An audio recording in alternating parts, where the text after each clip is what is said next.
چھت میں کیا کر دو؟ سوراخ کر دو. لوگوں نے ایسا ہی کیا. حدیث کے راوی حضرت ابو الجوزا اوس بن عبداللہ کا بیان ہے کہ ہم پر خوب بارش ہوئی. جیسے ہی ہم ایسا کیے ہم پر خوب بارش ہو گئی, ہمارے اونٹ موٹے ہو گئے, ہماری بکریوں میں چربی آ گئی اور اتنے ہو گئے کہ پھر سے ہم حضرت عائشہ کے پاس گئے. کہا اب بارش رکوا دو. کہا جاؤ نبی کی بارگاہ میں قبر کا وسیلہ, نبی کی بارگاہ میں قبر کا وسیلہ لو. لوگ گئے, جا کر کے نبی کے قبر کا وسیلہ, اللہ تبارک و تعالیٰ نے اسی وقت بارش ختم کر دی, اسی وقت بارش ختم کر دیا. اور یہ روایت سنن دارمی کی ہے, کسی اپنی زبان کی نہیں. ارے انٹرنیٹ پہ تو بکنا بہت دور کی بات ہے, مگر دلیل سے مزین کر کر لوگوں کو سمجھانا بہت بڑی بات ہے, لوگوں کو سمجھانا بہت بڑی بات ہے. اور تو یہ بات اس حدیث سے بھی یہ بات ثابت ہوئی کہ اللہ کے نبی صلی اللہ علیہ وسلم کا وصال کے بعد وسیلہ لیا گیا, اور حضرت عائشہ رضی اللہ تعالیٰ عنہ کی حدیث ہے.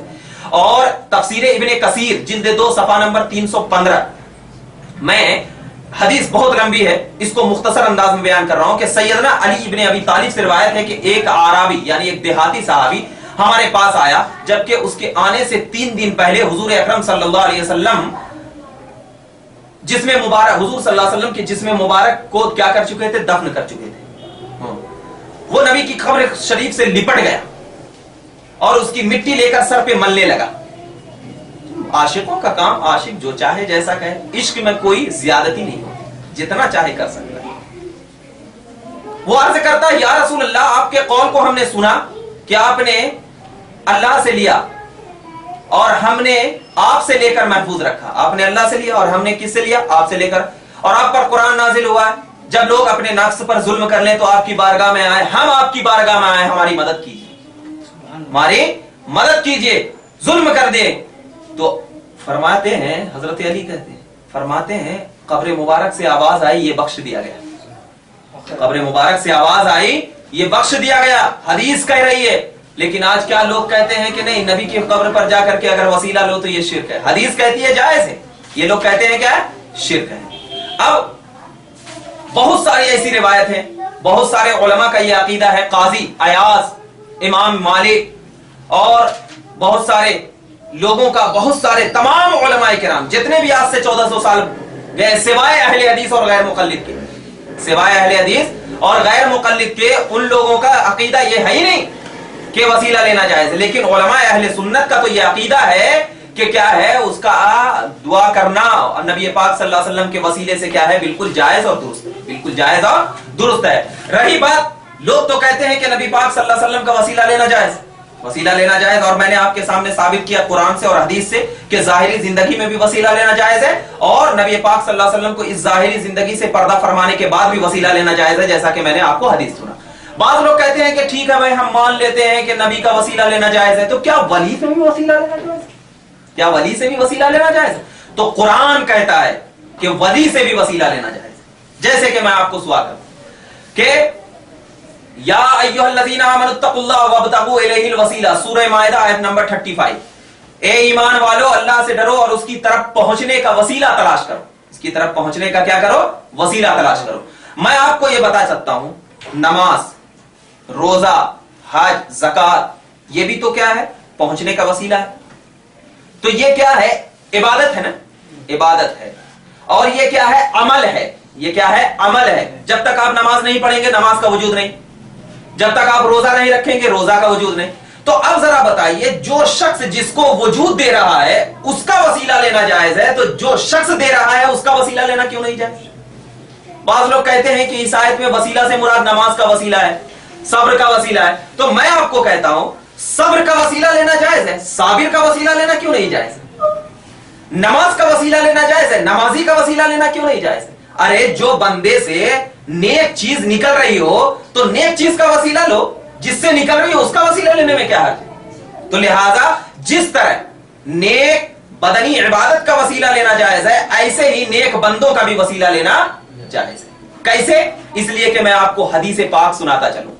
حضرت حدیث پاک میں ہے, بخاری شریف کی حدیث پاک, کوئی ایسی ویسی کتاب نہیں, بخاری شریف کی حدیث پاک, کتاب الجہاد, حدیث نمبر 2896 میں ہے. کیا حضرت امام بخاری نے عنوان قائم کیا ہے بخاری شریف میں کہ جنگ میں صالحین اور نحیف کمزور لوگوں کے وسیلے سے اللہ کی مدد چاہنا. یہ ایک عنوان, ٹاپک بنایا ہے. کیا ایک زمانہ آئے گا، امام بخاری فرماتے ہیں کہ حضرت ابو سعید خدری سے روایت ہے کہ نبی نے فرمایا ایک زمانہ ایسا آئے گا جس میں مسلمانوں کی جماعت کافروں سے جنگ کرے گی.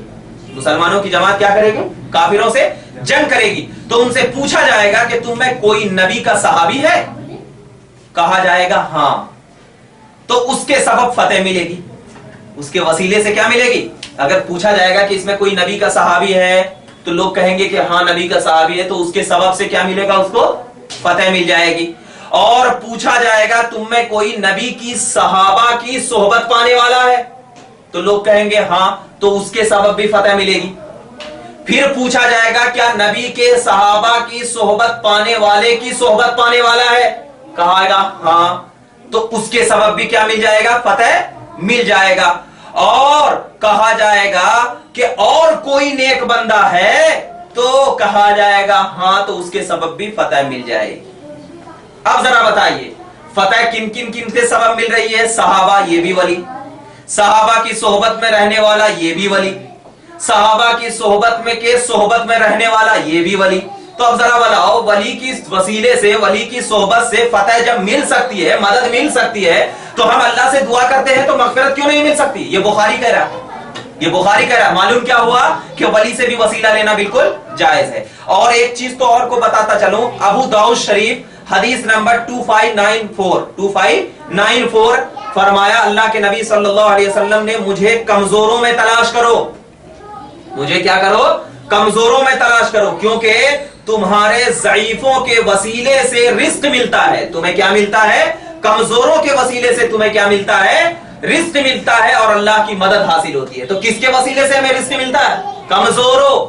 یہ تو عام ہے، کوئی ولی نہیں ہے، خاص نہیں ہے. یعنی کمزوروں کے وسیلے سے اللہ تبارک و تعالیٰ کیا دیتا ہے؟ ہمیں رزق دیتا ہے. تو مطلب کیا ہوا کہ جب اس کے وسیلے سے رزق مل سکتا ہے تو اس کے وسیلے سے ہمیں مدد بھی مل سکتی ہے. اور دیکھیے ایک حدیث پاک مسند احمد بن حنبل جلد 1 صفحہ نمبر 180. کیا حضرت علی رضی اللہ تعالیٰ عنہ کے سامنے اہل شام کا تذکرہ ہوا، یعنی ملک شام میں رہنے والے لوگوں کا کیا ہوا؟ تذکرہ ہوا. ایک آدمی نے کہا اے امیر المومنین ان پر لعنت کیجیے. ان پر کیا کیجیے؟ لعنت کیجیے. حضرت علی نے فرمایا نہیں، کیونکہ میں نے رسول صلی اللہ علیہ وسلم سے سنا ہے کہ ابدال جو ہیں، ابدال یعنی ولیوں میں بھی بڑے جو ہوتے ہیں، ابدال شام میں ہوتے ہیں، وہ 40 ہیں. جب بھی ان میں سے کسی کو موت آتی ہے تو اللہ اس کی جگہ دوسروں کو مقرر کر دیتا ہے، ان کے وسیلے سے بارش ہوتی.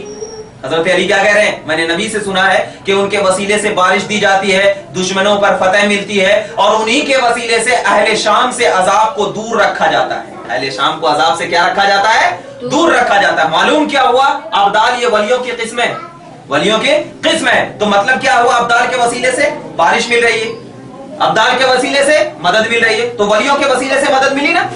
ملی نہیں ملی؟ تو جو لوگ کہتے ہیں کہ ولیوں سے وسیلہ لینا شرک ہے، تو کیا یہ حدیث کا انکار کر رہے ہیں یا نہیں کر رہے؟ اور ذرا بتاؤ، حدیث کا انکار کرنے والا گمراہ ہوگا یا اہل سنت ہوگا؟ حدیث کا انکار کرنے والا، کیا اہل حدیثوں کو یہ حدیث نہیں ملتی؟ ملتی ہے، لیکن کیا ہے؟ ان کو سمجھ نہیں آتی، ان کو سمجھ نہیں آتی. ایک اور حدیث بخاری شریف کی، ایک القصہ مختصر یہ ہے کہ وہ لوگ کہ حضرت نماز استسقاء کے وقت جب لوگ دعا کرنے لگے تو حضرت عمر رضی اللہ تعالی عنہ نے یہ دعا کیا، اے اللہ، میں جب نبی پاک صلی اللہ علیہ وسلم باحیات تھے میں ان کے وسیلے سے دعا کرتے ہیں. اب نبی کے چچا حضرت ابن عباس، نبی کے چچا حضرت عباس رضی اللہ تعالی عنہ کا وسیلہ بنا کر ہم تیری بارگاہ میں دعا کرتے ہیں، اے اللہ ہماری دعاؤں کو قبول فرما اور بارش نازل فرما. روایتوں میں آتا ہے جیسے حضرت عمر نے کہا بارش ہو گئی. بارش کیا ہو گئی؟ ہو گئی. حضرت عباس ولی تھے، نبی تھے، ولی تھے نا؟ تو ولیوں کے وسیلے سے. اب اس پہ اعتراض کرتے ہیں لوگ. کیا اعتراض کرتے کہ اگر دیکھو نبی زندہ ہوتے تو حضرت عمر نبی کا وسیلہ لیتے، حضرت عباس کا وسیلہ نہیں لیے. تو سب سے پہلے پوری حدیث پڑھو. پوری حدیث کیا ہے کہ جب حضرت عمر نے حضرت عباس کا وسیلہ لیا تو حضرت عباس نے کیا دعا کیا تھا؟ حضرت عباس نے دعا کیا تھا، اے اللہ، میں تیرے نبی کا چچا ہوں، مجھے کوئی حیثیت نہیں ہے، بلکہ صرف اور صرف مجھے نبی سے محبت اور نبی سے الفت اور نبی کے رشتہ دار ہونے کی بنیاد پر میرا وسیلہ لے رہے ہیں، مولا تو ہماری دعا کو قبول فرما. تو حضرت عباس نے کن کا وسیلہ لیا؟